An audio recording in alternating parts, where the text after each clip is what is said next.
Good evening, everyone. How are you doing today? Welcome to Women's Circle.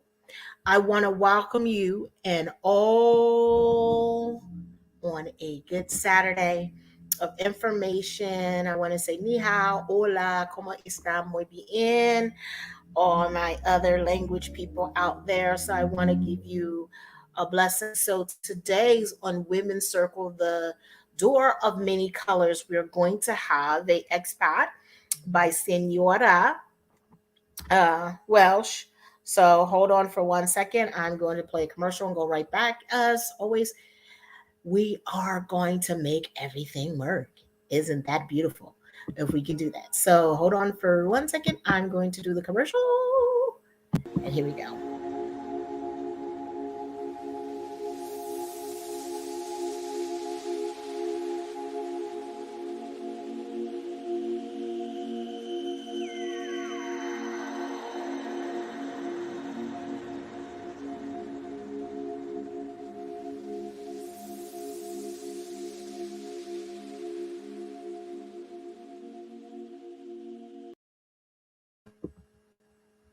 Okay, hold on, you guys. Gotta do one more commercial.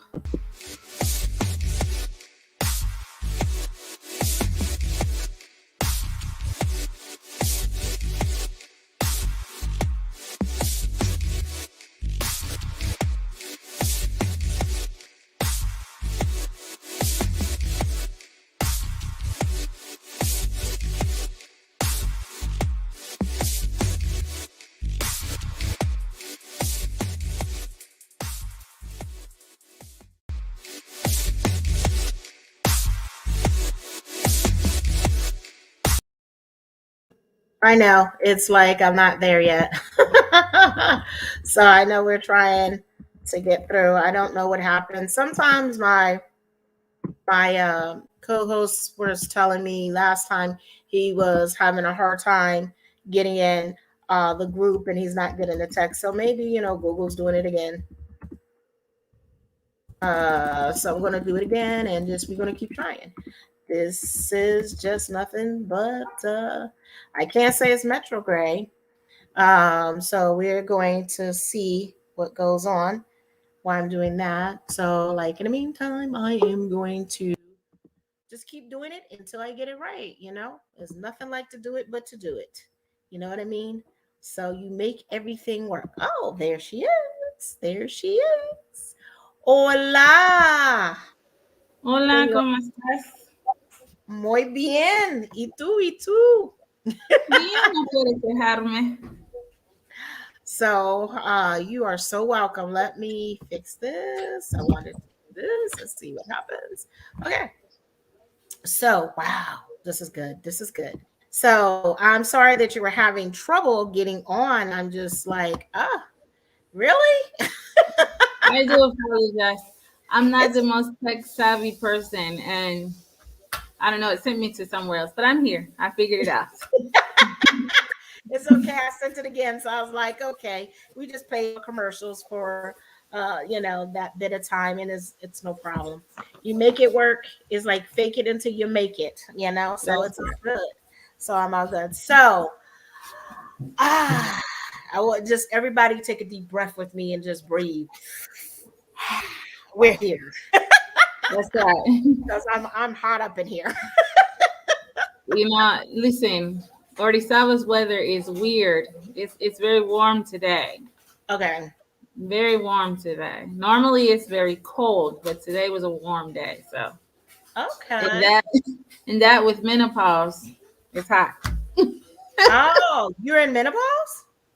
I've been premenopausal a while. So a little bit too much about me, but yeah, I've No, been no, there. no, no, no, no, no. But that's what it's about, getting to know you. So, we talk about that.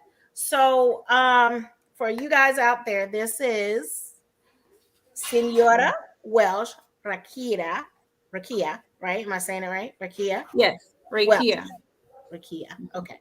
Welsh. And she's an expat that has a business called Welsh English Center, where you also help people that relocate learn the dialect from the area they are living or want to live in, and work with them hands on, that they have a hands on mentor. And this also helps the community as well, because they are getting to know the community and they are immersed in the community. Am I doing good so far? Yes, you're doing it justice. That's exactly what we do. We are a career center here located in Orizaba, Veracruz. But I've been in Mexico a total of 13 years. In January to be 14. And I've lived everywhere from Tijuana to Yucatan. So the idea is to help other expats get acclimated, obviously through language, through culture, um, just having somebody hold their hand. We teach English, Spanish, French, and German here in the Career Center. So we're very hands on with our community as well as those who are long distance. Area. Okay, I'm typing this down because I have to type 3 different languages. Uh, Okay. yeah, so it's going to be in, just for you guys out there. It's also in Chinese, so that is what you were seeing at the bottom, and it went away somehow. Okay, there we go. It went away somehow. Okay. Yeah, So I see it. because we have Spanish and we have Chinese, Okay. simplified Chinese at that, because that's another language that I want to learn and perfect as well. So that's what I am doing now. So I want people to know how we can do this. That's right. So yes, Language and culture. It's very important. yes, it is. It is. Yes, possession. What else? Oh, it's turning my language thing off. Whatever. So you get acclimated. So you said you've been in Mexico for 13 years. So first of all, tell us, why did you choose Mexico 13 years ago? What was it Ooh, about it? okay. I'm going to be completely honest. When I chose Mexico, it was all about love, love, love. I fell in love with my now husband. We were living in Oregon, and the Dole company in Oregon did this massive deportation thing that I really didn't understand.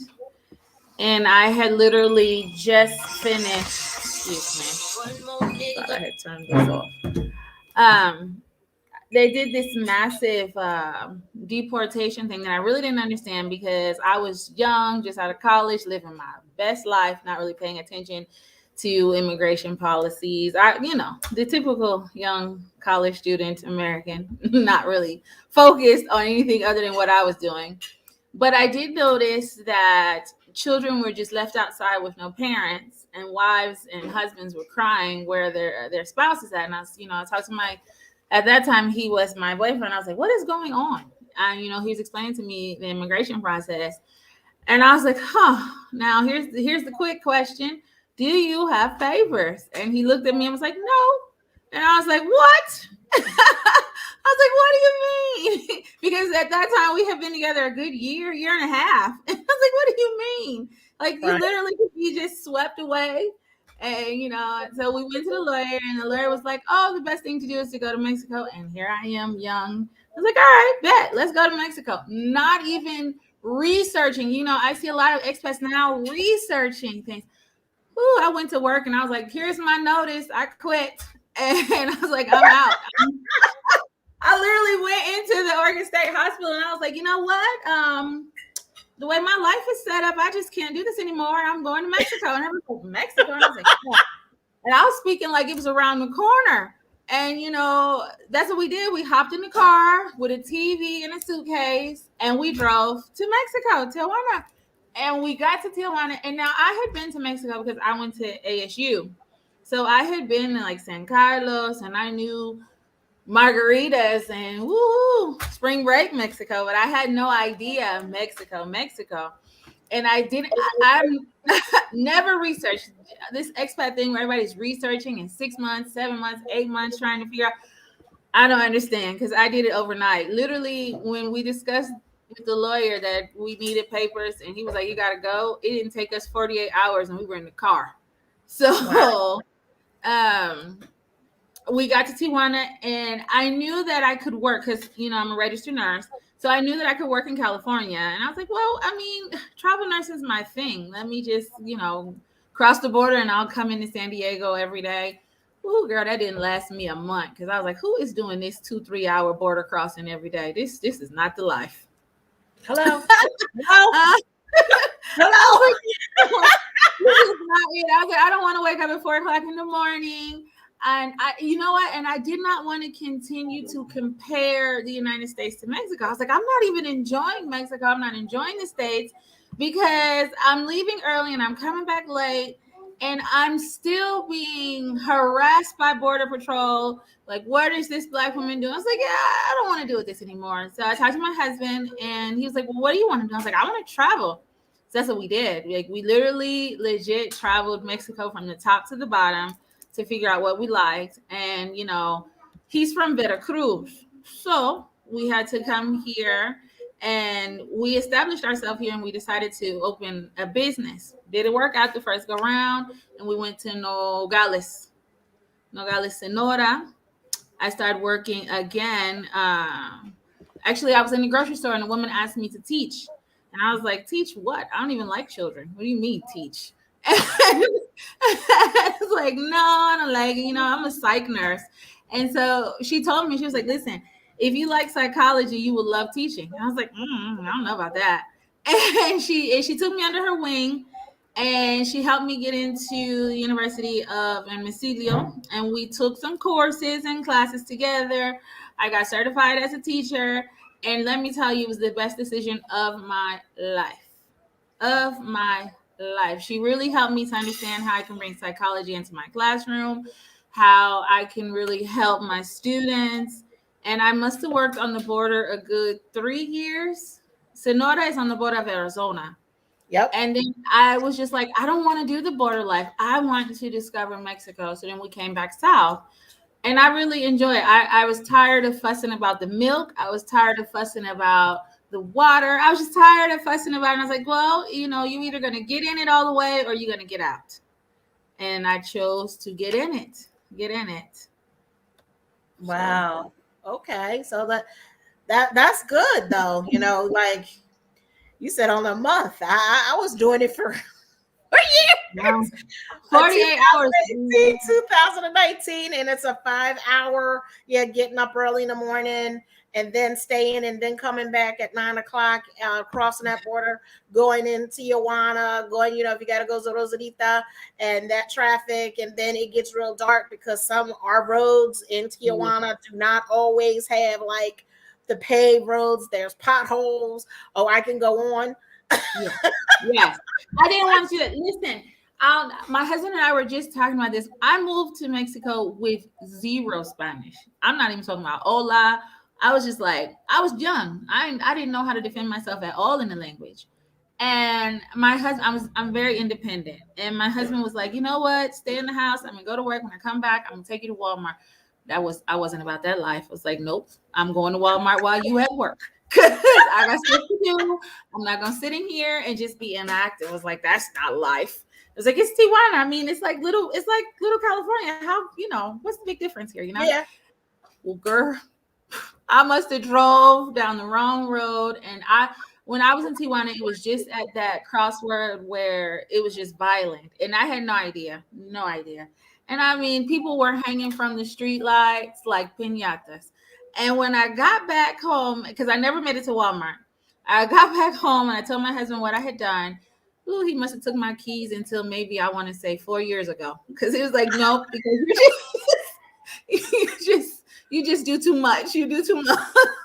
How am I going to ever tell your grandma that you got lost in Mexico because you're being independent? So, yeah, Tijuana was an experience for me wholeheartedly because it was definitely not white sand beaches and margaritas at all. At all. And so, but Tijuana is definitely not, for me, Tijuana is not Mexico. It's not the Mexican experience because it's a border town. So Right. Tijuana was an experience in a whole for me.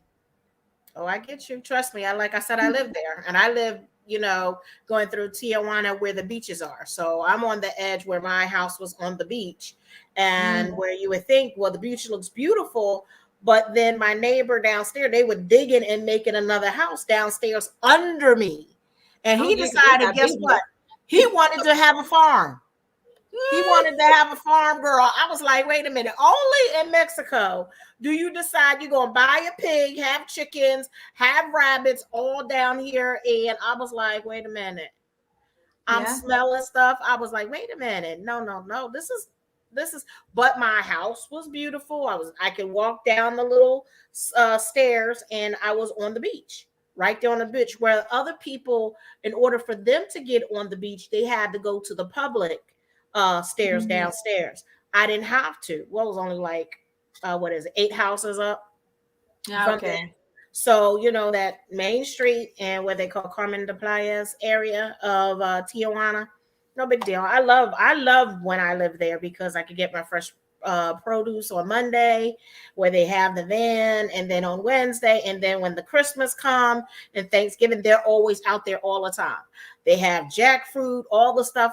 They were just now getting into jackfruit. I was like, it took you long enough. I've been waiting for this. I've been Yeah. eating this in Thailand. So for me, it was beautiful. And I spoke enough Spanish to get by, or my ears, like I can understand it, but I read much better than I sometimes speak it. And that's beautiful, being there. So I was grateful for that. So tell me, how did you decide about Welsh English Center? What was the turning point that this is what I want to do and offer the Whew. services? Well, um, my objective is equal opportunity in education. And once you get into the system here, you realize that Mexico is the haves and the have nots. There is no middle class. Um, so I was working at a school that literally costs like 4 or 5 thousand pesos a month, depending on the dollar. Mm-hmm. So you can imagine my clientele, because not everybody has that type of finances to pay monthly tuition plus taekwondo and dance and all this other stuff. Right. And then when I would come out of the school, I would be chased down by children who wanted to touch my hair, wanted to know where I was from. And I was like, well, where do these kids go to school? What are they doing? I mean, why are they out all day, all night? What is their life like? So my husband sat down with me and he was like, listen, the have and the have nots. There is like no equal opportunity education here. You can go to school, yes, you can, but you need uh an extended hand. You need to know people to move up. And I always tell people all the time, I'm very fortunate because my husband is a part of the halves. So the experience here for me is different because I see some families who suffer with immigration that they just aren't as lucky as we are. And so dealing with my husband's situation, it wasn't like he couldn't come back to Mexico because he didn't have anything. On contrary, I'm talking about my husband studied law, so he has 3 different degrees. My husband was literally in the States because he thought it would be fun to cross, and that's how he crossed. So An my adventure. situation was a little bit different, right? Right. So, when we came back and he was explaining to me things, I was just like, really? And so my husband didn't have a problem finding a job. He didn't have a problem, putting his credentials to work. So me, on the other hand, I had a really hard time adjusting to classism because for me, it was just like injustice. I was like, wait a minute, even though schools are supposed to be free, they have to pay a certain amount of money. The school doesn't have a roof, it doesn't have a floor, it doesn't have books. I mean, it just was so like Alabama to me. So I was like, this is just not right. It's not right. What is going on? And so I just told my husband, I said, what can we do? And he was like, well, you can go home and cook, and I'm gonna go to work. And I was like, nah, I'm not about that life. I was like, I had to figure out how to get involved. And help. And he was like, well, let me tell you another thing about Mexico. If you make too much of a stink, you know, you might bring on some eyes that you don't want. And I was like, it's all right. It's all right. It's all right. It is what it is, right? So I started teaching English to the have nots for 13 pesos an hour, like literally. And sometimes it would be like 3 pesos. And when we moved to Mexico, the peso was 12 or 13 pesos. So you can imagine what the economy was like at 12 or 13 pesos. So I started teaching on a park bench to anybody who was willing to listen. And then I just started to gather more people, because once the community realized that the have-nots were speaking a language that the haves were struggling with, then the haves came over to help me to build my business bigger and more established. And I always tell people all the time, listen, if you want to be successful in Mexico, it's impertinent that you get involved in the community, that you make as many friends with the community, because those are the ones who are going to fight for you. Those are the ones that are going to help you to understand the law. These are the ones that are going to help you to tell you what laws are mandatory and what ones you could just skip right over. I mean, they really do have your back. Right. So what I did was literally I went from the park bench to teaching in my living room. Then next thing you know, I didn't have a bedroom because I had to break down my house into classrooms. And I'm Mm, all about quality, not quantity. I only teach 4 people at a time. It's always been my rule, because I feel like there's no need for me to pack the classroom and half of the people are not getting it. right. So, and then I started taking more courses, and then I joined Anglo, which is a English community that helps you with certification processes with Cambridge. And so then I just started to grow. And now we have been in business 11 years. 11 Wow. years we've been in business, and we literally, you know, give everybody an opportunity. If we have scholarships or becas to help those who cannot cover the full tuition. We have payment plans. We really try to make education accessible for everybody. I'm in the northern part of my pueblo, so I'm closer to an indigenous population, and I love teaching them how to make their coffee farms more successful and to get them to do international business. We're sending students to Europe to study. I mean, it's just a lot. It's a lot. And it's so fulfilling to watch students reach their goals, reach their goals. And just because they were educated enough to do so, not just with simple math and science, but you know, they were given a key to open doors. So I absolutely love what I do. I can go on and on, but I love education. I love helping people to realize their worth, because I think that's a major thing here in Mexico. Sometimes people feel as if things are just inaccessible to them, Mm-hmm. and helping them realize that, you know, of the key of language helps you. You know, you can do whatever. We have students who here in Mexico, they don't have what's the word I want to use, aerospace program. Mm-hmm. And so with one of my students, we found one, Mm-hmm. and it's in Russia, and we sent him to Russia. Wow. So I mean, and we have one who's going for international business in Manchester in January. I mean, that's the things that I love to see accomplishing. You know, these ideas, and people say, "Oh, I can't reach that." Yes, you can. Yes, you can. If you dream it, you can do it. You can achieve it. Right. So my question is about the relocation for the expats that you teach. Could you explain how that program works so I people sure can get a can. better understanding of that as well? Yes. So we all know that Spanish is the third most complicated language that they have listed. Really? And Okay. yeah, I didn't it's know number three. No, you don't? Okay. So first is Mandarin. And then because Mandarin has so many dialects, or Chinese that. Mandarin has so many dialects, right? Right. And then we always have this battle between Spanish and the Scandinavian languages like Russian Okay. that battle between second and third. Spanish is the easiest way to learn Spanish, I think, is immersion with natives from the area you would like to live in. Why? Because Spanish has words that have two or three meanings. Right. Yes. We have muchísimas palabras con muchísimos sentidos. So you have to get with somebody who knows where you want to live and can teach you how the lingo is in the area, because culture with Spanish helps you understand. If you like to cook, but you don't know how to ask for certain ingredients, you can easily ask for basil, but basil in Spanish has three different words. Right. So it's very important that you can go to the store and use one of those words. And people think that with the Google Translator, oh, I'll be fine. No, because now that's Spanish from Spain, and that's not going to really help you here.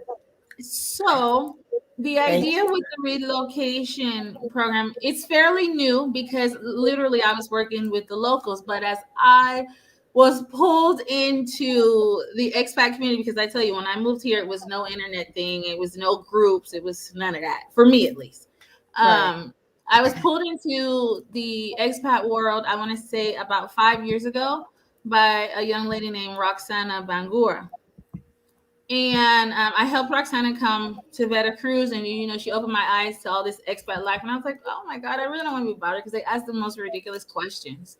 So why you just can't jump on it? I mean, I'm honest. I feel like why you just can't figure it out when you get here? Why you got to worry so much about toilet tissue all the way over there? Just figure it out. So she helped me. She's like, things are different now, and I was like, all right, whatever. So I started talking to the expats a little more, and I was like, yo, they do have some legit questions that I could help them with, like as far as what internet companies to roll with, um, where to live, how do you judge a neighborhood? Because here you can get a really nice house and your neighbor have a shack.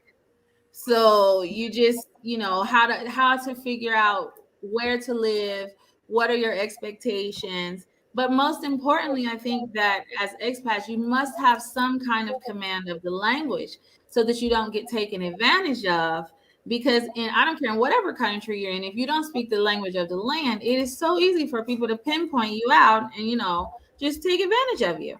Right. So uh, what we do is we offer 6 months of Spanish, and 3 months of that Spanish course you have relocation, meaning that myself or one of my teachers will go out and literally help you find housing. We will help with housing. We will help with communication, paperwork, transportation.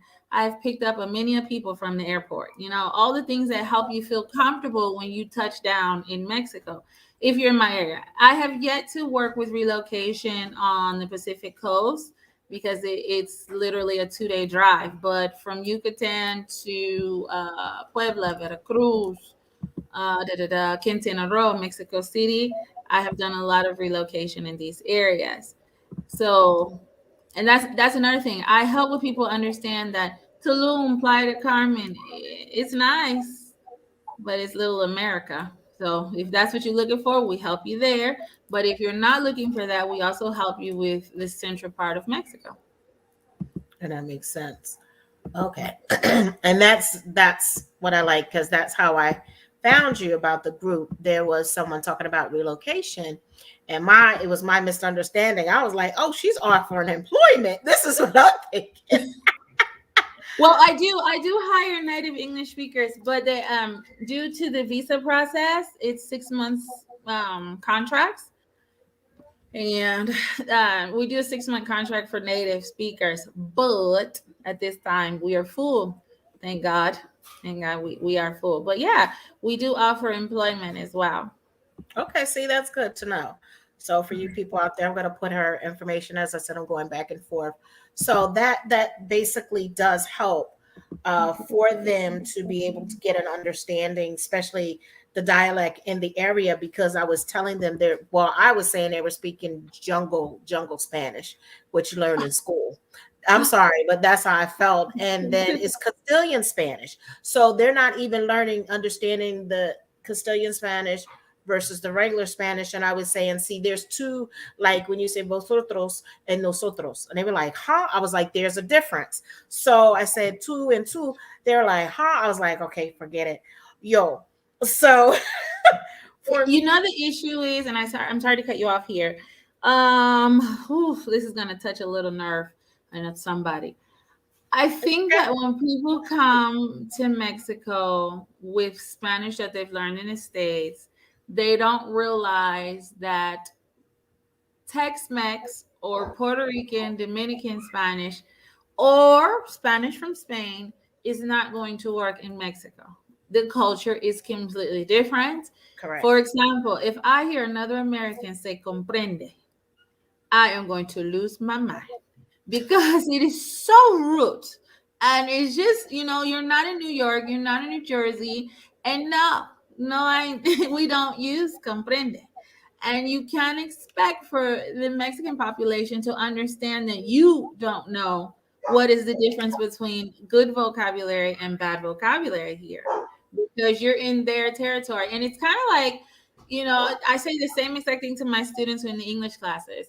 Listen, when you travel to the United States, Canada, you need to make sure that you understand what vocabulary is acceptable and what is not. Culture is everything. You cannot use the same spoon in all the pots. You have got to change it up. And that makes really good sense.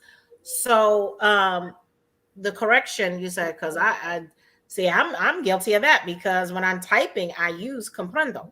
See, comprendo. Oh, So I no. guess, so what is, or necessary, what is it, necessity? ¿Qué Necessity? es, qué es appropriate? Bueno, nosotros usamos entendemos o entiende. ¿Sí entiende o no le entiendes? Okay. You understand? Because Right. comprende is like you're asking them, are they retarded? Yeah. Wow. Like you're not Okay. getting that. It's very harsh. Okay. That makes sense. So yeah, it does make, for, even like I said, so I've been guilty, and I'm using text and I'm going back and forth. So that makes sense, because And it you is, go ahead. sorry, you will find unfortunately a lot of people here don't have they're not really rude enough to tell you that it's incorrect, but then they will go behind your back and they'll talk about it to somebody, like, no, es que esos no habla bien, entonces pues ya no tiene la educación que debe. It was that's not you don't want to be, excuse me, labeled as uneducated Right. or the simple American. You don't want that title. You want to show that you are educated, that you understand the culture, so that you can get in where you fit in. And it's vice Right. versa. I do the exact same thing in all the languages with my German class as well. I make sure that they are culture appropriate with French as well, with English as well. I'm very big on respect. Right. That makes sense. Thank you so much for that.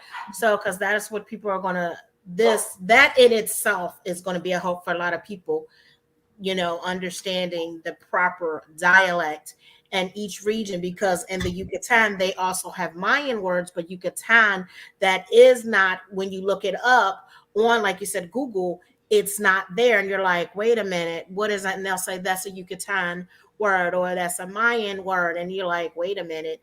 So I really gotta go and really figure this out, or I ask someone. Say I have a lot of male friends, and Mhm. mira, and I asked him, look, I need you to help. I'll help you with your English if you help me with my Spanish. So I think I haven't said that to him. And I guess he didn't correct me, so I just know. But I have been guilty of saying that word. But other stuff, they will make sure like that is not appropriate. He'll make me say it again and again. And then Miguel, whoever it is, my friend, they'll make me keep saying it over. And I have a friend that is a teacher. Oh Oh, there gosh, you go. how I wind up with a teacher that, he's Spanish, he's a Spanish teacher there. And Hmm. so it's like going out with a professor because everything you do is like, okay. And he was like, no. So No. Yeah, he's like, because no. he respects his craft. And I Listen, it's a passion that I have. I'm guilty of it too.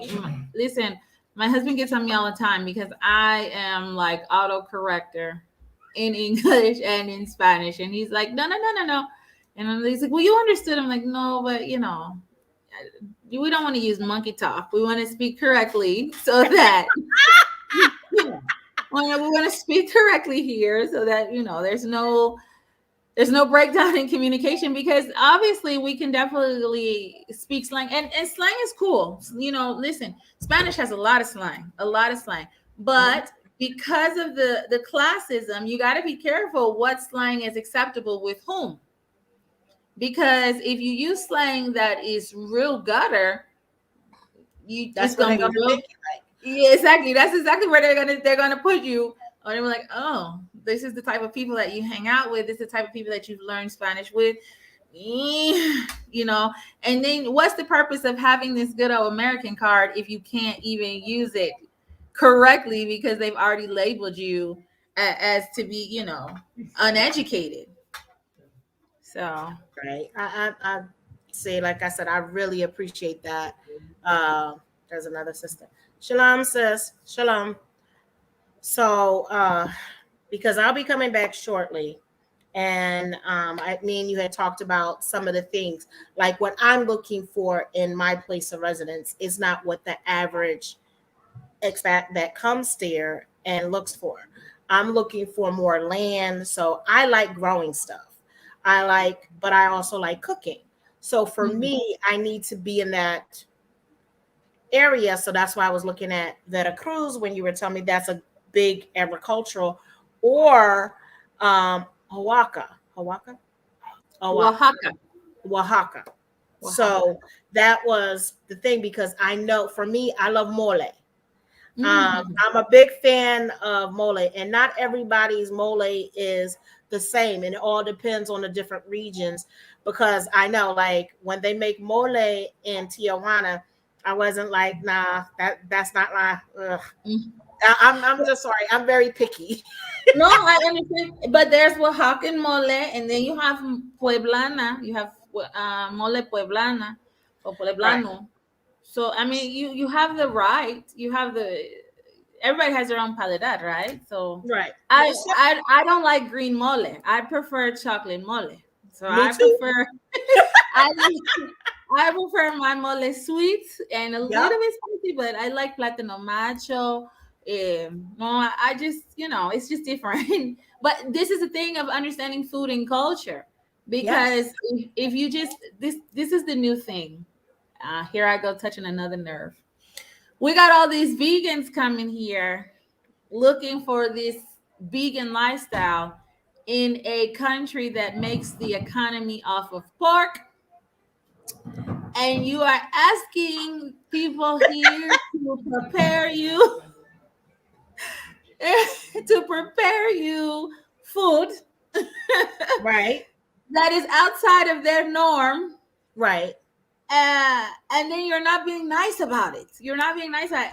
I mean, I understand the vegetarian vegan movement. It's very respectful. It's really big in the Tulum, Playa del Carmen area. This whole I don't want to eat meat thing. This is an awesome thing. I don't eat pork, but let me tell you this: if you want a good mole, you have to accept the manteca. You have to. You cannot just say, "Oh no, I just want you to fry cocoa beans and manteca," because that's not going to get it, and then you're really not getting the experience. Right. And so I think that that's a major thing with expats, that you kind of have to understand what makes the economy. As I told you, Veracruz is awesome because Veracruz, you have organics, things that you will not get in Yucatan because you can't, due to the expat population and the extreme heat. For example, here in Veracruz, you have a I mean, streets and streets and streets. We have fresh fruit every day. We don't have like a farmer's market time. No, we have 4 markets that provide fresh fruit, fresh vegetables, fresh meat, fresh seafood every single day. Okay. From 7 a.m. to 8, 9 o'clock at night, you have fresh food. Okay. You know, you can literally go outside and people have like chayotes, papaya, naranjas growing in their yard. Mm-hmm. This is, Veracruz produces sugar. I don't think people realize that in the United States we export or import sugar from Hawaii, pineapples from Hawaii. Well, the United States also calls on Veracruz for sugar, pineapples, papaya, and avocado. Right. So I mean, I remember in June I went to the States and I seen like avocado was like $5. I was like, what? I don't think I've. This is like a 10 thing here. What is this? What is this nonsense? I'm not doing this. And then mangoes too. I told my grandma, I was like, Grandma, I don't think I've ever paid more than 25 cents for a kilo of mango. Right. I don't. I'm just not going to do that. I just won't do it. I'm not I get. doing that. I I'm like, just not. and that's So good. See, that's very good information that we need when we're living there, like you're talking about the pork, because that was someone I know, how to think. But in Yucatan, they're known for turkey, and I didn't know that. That's another meat that's known big time. Guess what? I'm a big turkey fan. I love turkey. Matter of fact, I'm going to be making me some smothered turkey wings well, tomorrow. cochinita pibil. Cochinita is really big in Yucatan too. Okay. Cochinita pibil, and they make it with pork, chicken, or shrimp. So Okay. I mean, it's made with banana leaves, orange juice, and achiote. Okay. And I mean, it's an orange like paste that they put on it is because it's an orange paste that they produce down there that is awesome. So it's I guess all food in Veracruz we have dishes that are called la Veracruzana, Mm-hmm. meaning that it's fish that they stuff with seafood, olives, tomatoes, onions, mushrooms. Amazing. I mean, the food. What can you say about the gastronomy of Mexico? It's worldwide. It's world known. Mexican food, not Tex-Mex, not Tex-Mex. You come Right. looking for burritos and nachos, you just gonna be in a world of trouble. Or hard taco shells, you're gonna be in a real hard. You're gonna be in trouble because you're not gonna get that. But Right. I mean, the food in Mexico is amazing. Amazing. If you are willing to be flexible and try. Open your Try. mind. Yeah, you have to. For example, I will tell you this. I'm not the one to try bugs. I'm not gonna eat bugs. That's not my thing. I'm not eating crickets or ants or worms, but they are delicacy. And I will tell you this: when the Europeans come, they absolutely love it. They love it, and I mean, ooh, you should just see them. It baffles me, but Well, they do that in Thailand too, honey. They be eating uh, scorpions and caterpillars, and when they go to what was the other country? Silkworms in China. So and then they have the what is that in the tequila? They mague, mague is a maggot, worm. Mague right? worm. So they put it in there, and they have it in a lollipop. They have I'm, caterpillars in a lollipop. So I'm good. well, I know I get you. What I'm saying is that that's a delicacy for them to try. Is to be adventurous, but people would And think, then oh, they well, tell you that's they too don't eat light. pork. Say Yeah, that, and it's they not. tell no. I'm not going to do that. And my husband has tried. He has really tried. I mean, he has tried 15 years. He tried. He never gives up. But I just look at him and I tell him, now you know. That's all I say. Now you know. Don't make me act ugly in this restaurant because you know already you know. They better fry it, dye it, put it under a lot of sauce, and tuck it in a chicken wing. Because I'm not going to eat it any other way. I'm not doing that. But I Okay. mean, excuse me, I don't make faces, and I'm like, oh, that's different because I'm pretty sure they can say many things about my diet too. No, Yeah. that's different. See, the thing is, what I like is that since I've actually been back in the States, I've actually got sick. Oh, It's coming back because of the food, the mm. purification of me. But that's always every time I leave out the country and I come back to the United States and have to eat the food, I'm so filled up with mucus. It was like, and my mom said, she was like, "Babe, your body does not never like processed food." And even though you're buying or what they say is organic, it's really not organic. And Isn't that amazing? no, it's not. It's horrible. You talking about No, no, amazing? it's amazing to me. It's amazing. When I use the word amazing, I'm using it as a double-edged sword. It's amazing to me that they will tell you it's organic, and you can scrape the wax off of it. You can just the cotton candy grapes, and then Mm-hmm. they tell you they're organic. How, No, Sway? Tell no. me how the cotton candy grapes are organic. What grapevine is cotton candy flavor? It's I don't go back to the United States often. Literally, I went in June for the first time in like 7 years, mhm.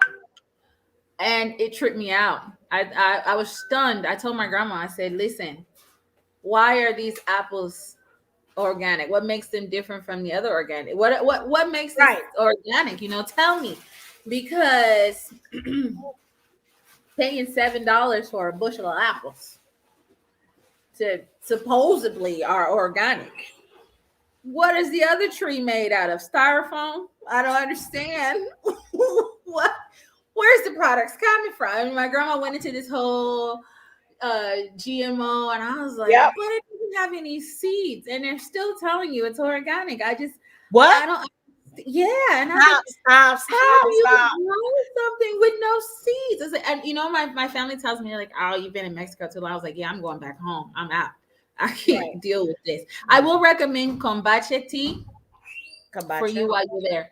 Kombucha tea. I was drinking it like water. I mean, it was with every meal so that I wouldn't get sick. Because I stayed for a month, and I didn't want to gain weight. I'm already a chunky. I was like, I don't want to go back real chunky because then I'm not gonna be able to find clothes in Mexico. So kombucha tea. I recommend that you eat and you drink kombucha tea with everything. Well, what I did is I actually, and I could tell I've got some black charcoal. I went back to Mm, taking my colloidal silver.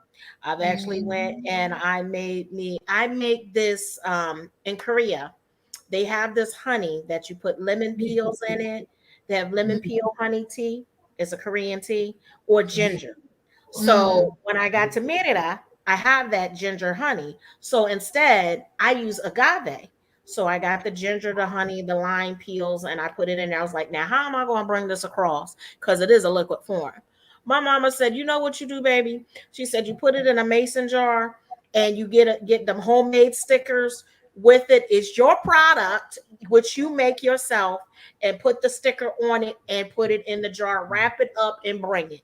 That's That's what you do. See, because I make a lot of tinctures. So I was okay. sitting here, girl, at first dumping out all my tinctures because I'm trying to make it small so I can come. My mom Mm. went off on me the other day. She was like, "You doing what? Yeah, You you better send wasting. you better send them to LA. Like what's wrong with you?" And I was like, "Okay, mama." She was like, I said, "Mom, I got the holy basil and I got the thyme and the regular tincture." She was like, I said, "Mom, I'm pouring it out." She said, "You're pouring it out."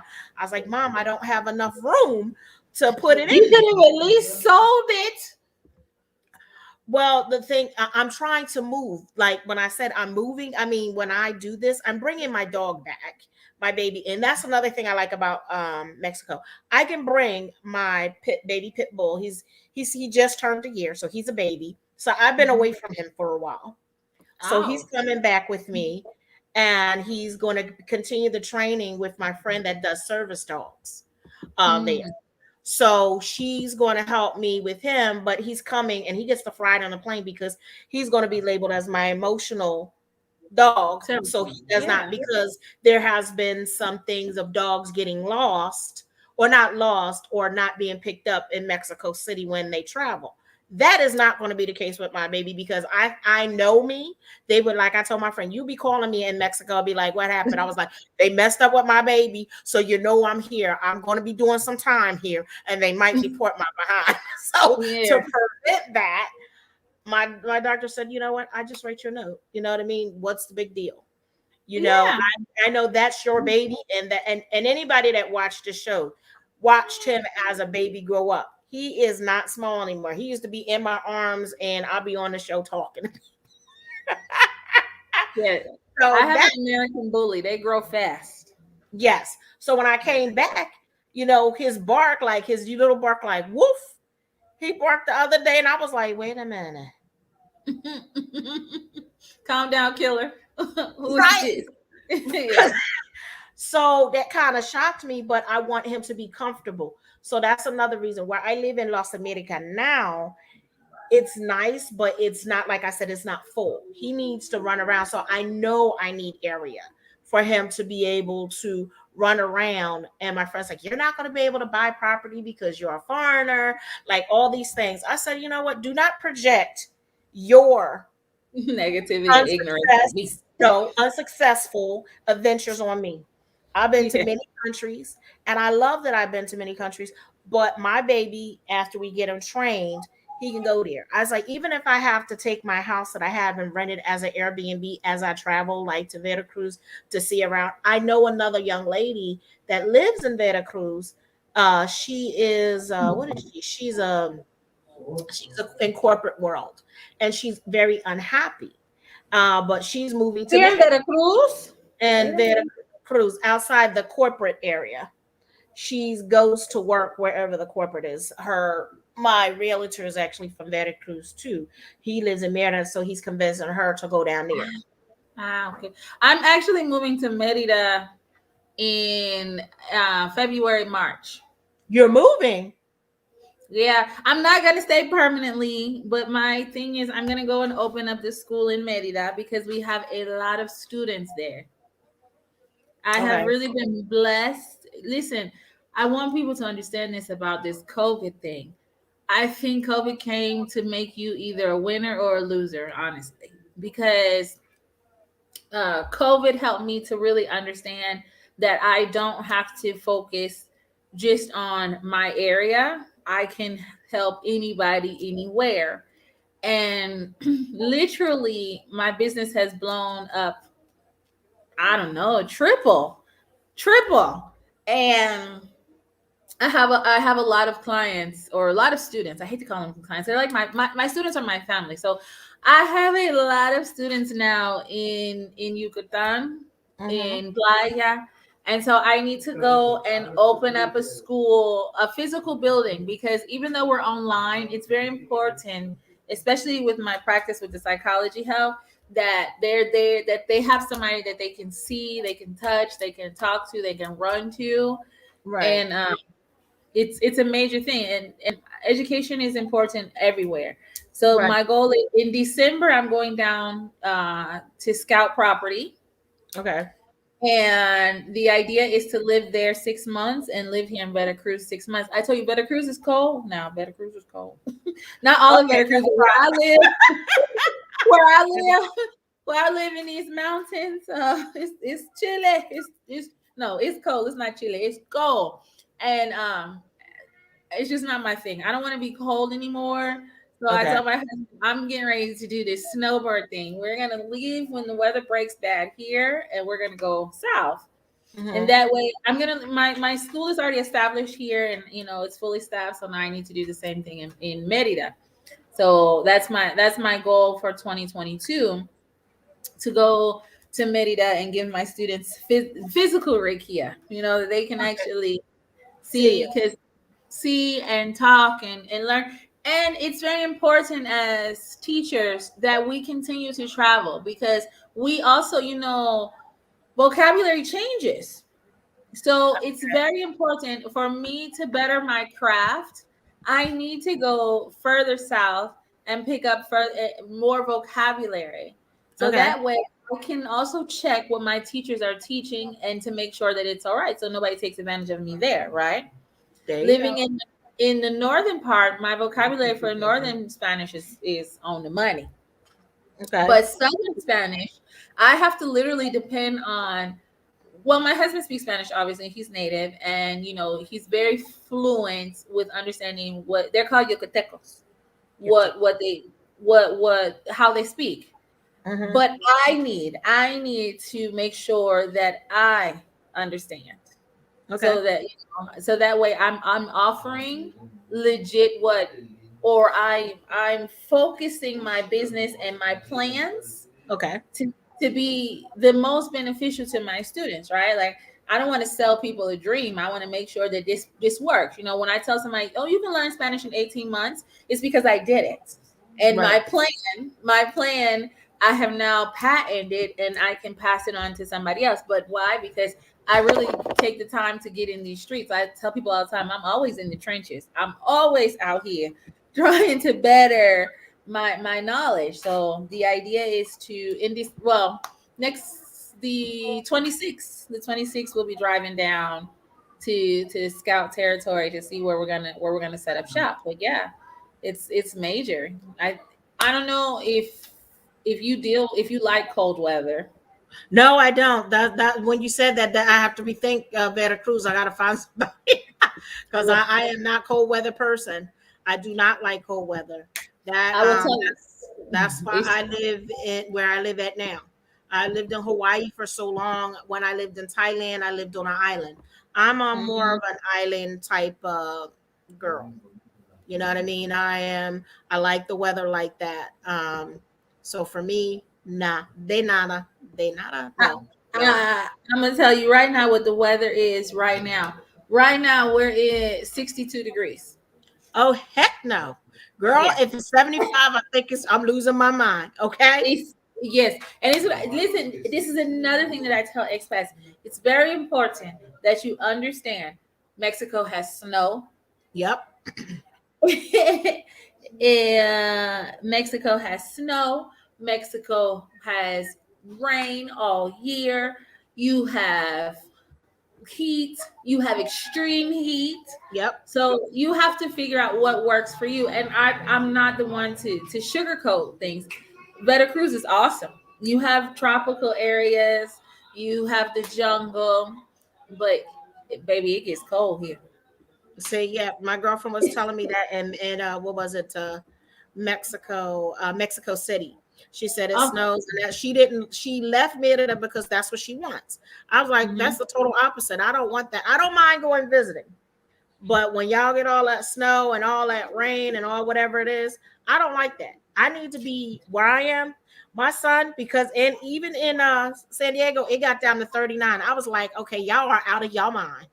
Yeah, Okay. yeah, that's how I feel. I got a whole listen fireplaces. I'm like, listen, when you think to settle, you don't think that you need to worry about heat. You don't think that. Well, like I said, I just came into Mexico, not even researching anything, but just the structure of the housing. You don't really Mhm. think about these center blocks get hot, these center blocks get cold, and Yes. how do we warm them up or cool them off? So it's very important that people really understand where they're moving to, what language they need to speak, and how to move around the locals, how to. And this is all a part of the relocation plan. This is what we explain to people when they, oh, I want to move to Mexico, and you have to fill out a questionnaire Okay. so that we completely understand your wants and your needs, because most people are like, oh, I want a 2 bedroom, 2 bath, da da la cha la la, and I'm like, oh baby, that's that is America. nothing. What I need you to understand is, what is the weather, what's the weather are you willing to deal with, how much cost of living are you willing to deal with, the fluctuation, because Right. down south, I seen yesterday or day before yesterday, they're paying like 23 pesos on the dollar, and I was like, oh no, that's Robert. Right. Right. Right. Robert. Well, ladies and gentlemen, I gotta say this. We are actually at 49 seconds. Well, I, 10 seconds. So You guys, I gave you information. Look at that. Get in touch. We had a wonderful conversation, and we will also be doing this again. So you hold on right there. I know this, like,